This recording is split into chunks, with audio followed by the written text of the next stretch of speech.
అదే RTV app వార్తల్ని క్షణాల్లో చదివే అవకాశం ఉంటుంది. ఒక న్యూస్ పేపర్, ఒక టెలివిజన్ ఛానల్ మీ చేతుల్లో ఎప్పుడూ ఉంటాయి.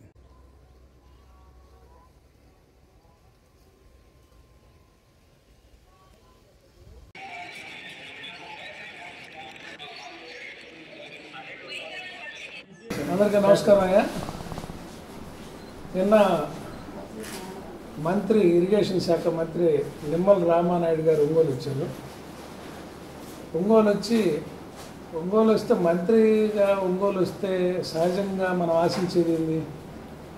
మన జిల్లాలో ఉన్న వెలుగొండ గురించి చెప్తాడని, అది ఎప్పుడు పనులు పూర్తి చేస్తాడని మనం ఆయన నుంచి ఆశిస్తే ఆయన ప్రజల్ని డైవర్ట్ చేస్తూ ఒక ప్రమాదాన్ని భూతద్దంలో చూపిస్తూ జగన్మోహన్ రెడ్డి గారిని తప్పున్నట్టుగా, ప్రమాదంలో తప్పున్నట్టుగా చెప్పడానికి ఆయన 15 నిమిషాలు అగచాట్లు పడ్డాడు. చెప్పిందే చెప్పి ప్రమాదవశాత్తు మా పార్టీ కార్యకర్త చనిపోయారు, మేము కాదల్లా. కాన్వాయ్లో చనిపోయారు, వేరే వెహికల్ దగ్గర చనిపోయారని మీ ఎస్పీ చెప్పాడు. ఎస్పీ గారు ఎఫ్ఐఆర్ కట్టాడు, వెహికల్ సీజ్ చేశారు. ఆ వెహికల్ని హ్యాండ్ ఓవర్ చేసుకుని సీజ్ చేయటం అయింది. మీరు ఒక వీడియో రిలీజ్ చేసి, అది 24 గంటల తర్వాత రిలీజ్ చేసి జగన్మోహన్ రెడ్డి గారి బండి తగిలిందని చెప్పి బాధ్యత లేకుండా పక్కన లాగారని, ఏదో చంపేసి పక్కన పెట్టినట్టుగా మీరు చెప్తున్నారు. మీరే వీడియోలు గమనించవచ్చు. మనిషికి స్వల్ప గాయాలైనాయి, రోడ్డు పక్కన కూర్చోబెట్టి 108 ఫోన్ చేశారు, 108 వచ్చింది, ఎక్కించుకెళ్ళారు, దారిలో చనిపోయాడని చెప్తున్నారు. మాకున్న అనుమానాలు ఏంటంటే అక్కడ వాళ్ళు అయిన వాళ్ళు ఎవరు లేరు. స్వల్పకాలైన మనిషి ఎట్లా చనిపోయాడు అనేది మా పార్టీకి కూడా అనుమానాలు ఉన్నాయి. అక్కడ మీ పోలీసు వాళ్ళు ఇచ్చిన పంచనామాలో మోచేతులకి, ముఖానికి అన్నీ గోక్కుపోయినాయి అని చెప్పారు. గోక్కుపోయి గీతలు పడి ఏమాత్రం ఫ్రాక్చర్ లేకుండా, ఎక్కడ కాలు కానీ, చెయ్యి కానీ, కాలర్ బోన్ కానీ ఎక్కడ ఫ్రాక్చర్ అనేది కనపడకుండా, ఫైండింగ్స్లో పోస్ట్ మార్టం ఫైండింగ్స్ లేకుండా ఎట్లా మనిషి చనిపోతారు అకారణంగా ప్రమాదాల్లో? ఒకసారి అది ఆలోచించుకోవాలి. అయితే సాక్ష్యం లేదు కాబట్టి మేమెవరమే ఇట్లని మేము చెప్పలేని పరిస్థితి. ప్రమాదం జరిగింది, మా పార్టీ తరఫున ఆ కుటుంబానికి చేయాల్సిన సహాయం చేశారు.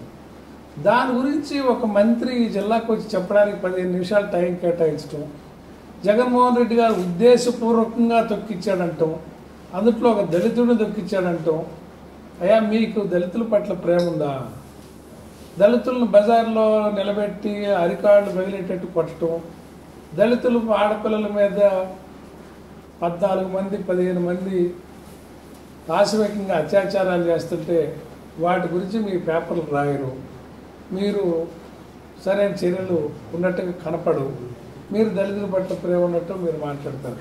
దళితులు వైఎస్ఆర్ పార్టీకి బ్రాండ్ అంబాసిడర్లు, మా పార్టీకి బ్రాండ్ అంబాసిడర్లు. మీరు ఎవరు ఎన్ని చెప్పుకున్నా ఎస్సీ కమ్యూనిటీస్ అంతా జగన్మోహన్ రెడ్డి గారు వాళ్ళకి హీరో. సరే, ఆయన రెంటపాల గ్రామం వెళ్తే అదొక తప్పుగా నిమ్మల రామానాయుడు చెప్తాడు.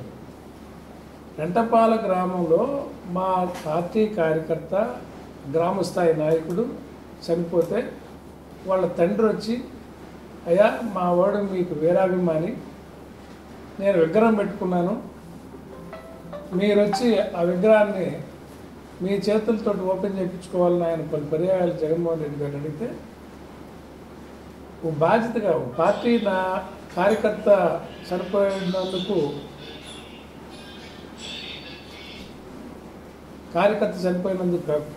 కాకుండా వాళ్ళ తండ్రి గారి కోరిక మేరకు ఆ ఊరు వెళ్ళటం జరిగింది. ఊరు వెళ్తుంటే ప్రజలు నీరాజనాలు పలికారు.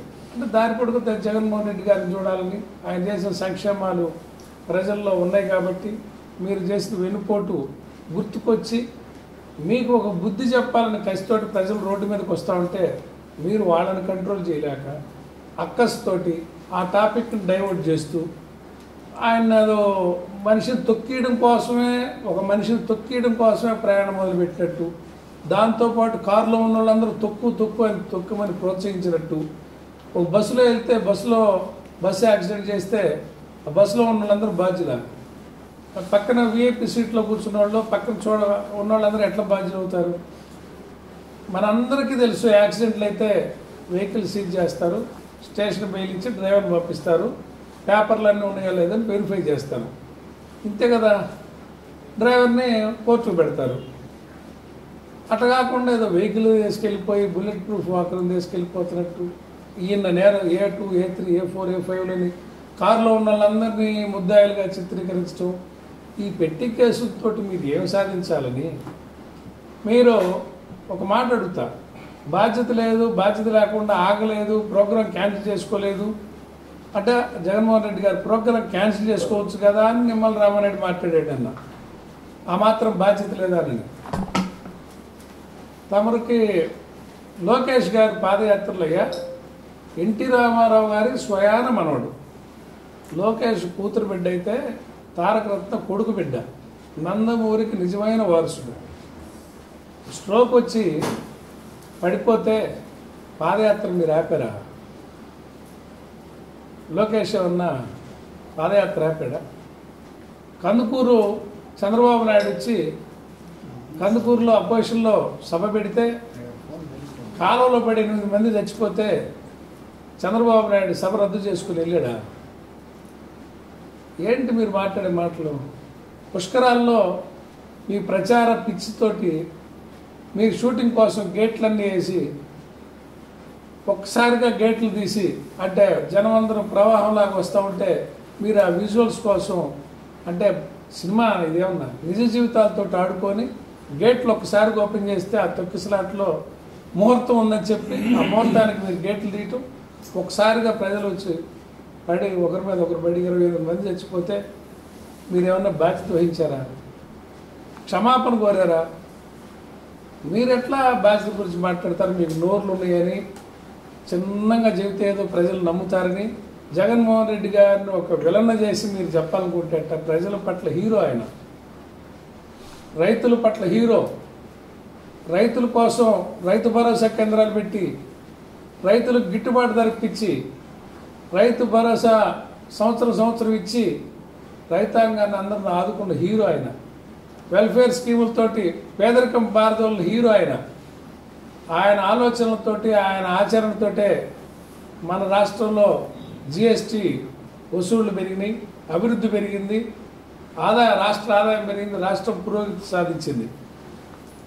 దేశం అంటే మట్టి కాదో, దేశం అంటే మనుషులో అన్నారు గురిజాడ. మా దృష్టిలో అభివృద్ధి అంటే కుటుంబాల అభివృద్ధి, మా పార్టీ దృష్టిలో, జగన్మోహన్ రెడ్డి గారి దృష్టిలో వ్యక్తుల అభివృద్ధి, కుటుంబాల అభివృద్ధి సాధిస్తే ఆ దేశం ఆ రాష్ట్రం అభివృద్ధి చెందినట్టు. మీ దృష్టిలో 4 బిల్డింగ్లు కట్టి అంటే 4 బిల్డింగ్లు 2 బిల్డింగ్లు ఒక దిక్కు కట్టి వాటికి అద్దాలు పెట్టి అదొక్కటే అభివృద్ధి అని చెప్పి ప్రపంచం అందరినీ చెప్పుకోవాలని మీ ఆలోచన. రాజధాని కడతా ఉంటారు. ఎవరు వద్దన్నారు మీరు కడితే?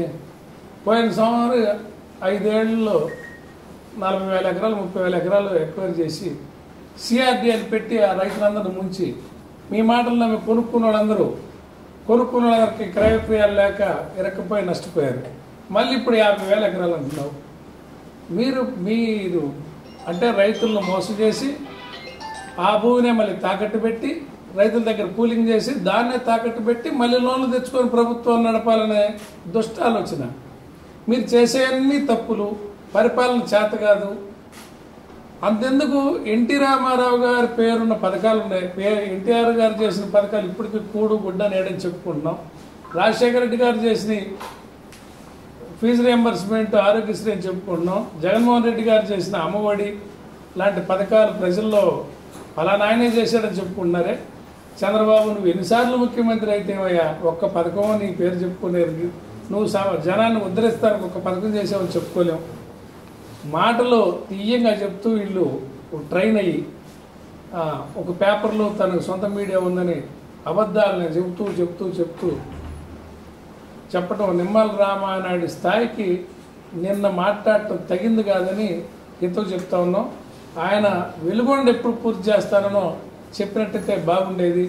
ఆ విషయాలు చెప్పకుండా ఈ విషయాలు చెప్పి పొగాకు రైతులకి మొన్న జగన్మోహన్ రెడ్డి గారు ఈ జిల్లా వచ్చి ప్రభుత్వాన్ని నిద్రలేపితే కేంద్ర మంత్రి దిగొచ్చాడు పీయూష్ గోయల్, కేంద్ర ప్రభుత్వ కార్యదర్శులు దిగొచ్చారు ఒంగోలు బోర్డుకి వచ్చి మీటింగ్ వేసి కొంత వ్యాపారస్తులకి హెచ్చరిక చేసిపోయారు. మళ్ళీ కొంటామని చెప్పారు.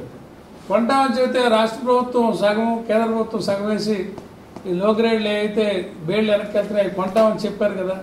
ఇప్పటి వరకు ఎందుకు మీరు మార్కెట్లోకి రాలేదు? ఈ మీడియాకి, ఈ తెలుగుదేశం పార్టీ నాయకులకి, ఈ నిమ్మల రామానాయుడు లేకపోతే పక్కన ఉన్న వాళ్ళందరికీ పొగాకు రైతులు సమస్యలు పట్టవా? మన జిల్లాలో రైతాంగం పరిస్థితులు మీకు పట్టవా? వీటన్నిటికీ సమాధానం చెప్పించలేరా ప్రభుత్వంతో? ఎందుకు జగన్మోహన్ రెడ్డి గారి ఫేక్ వీడియోసో ఒరిజినల్ వీడియోసో తెలియవు, అవి ఫోర్స్నిక్లో తేల్తాయి. ఒక చిన్న సంఘటన మీరు ఎలా ఆపరేట్ చేసి మొత్తం డైవర్ట్ చేసి జగన్ గారికి లక్షల మంది జనం వస్తుంటే నీరాజనాలు పలుకుతుంటే మీరు ఓర్చుకోలేక దాన్ని తప్పుదారి పెట్టండి. జగన్మోహన్ రెడ్డి గారు బయలుదేరేది మనుషులు దొక్కిడనిక ఏం మాట్లాడతారు మీరు?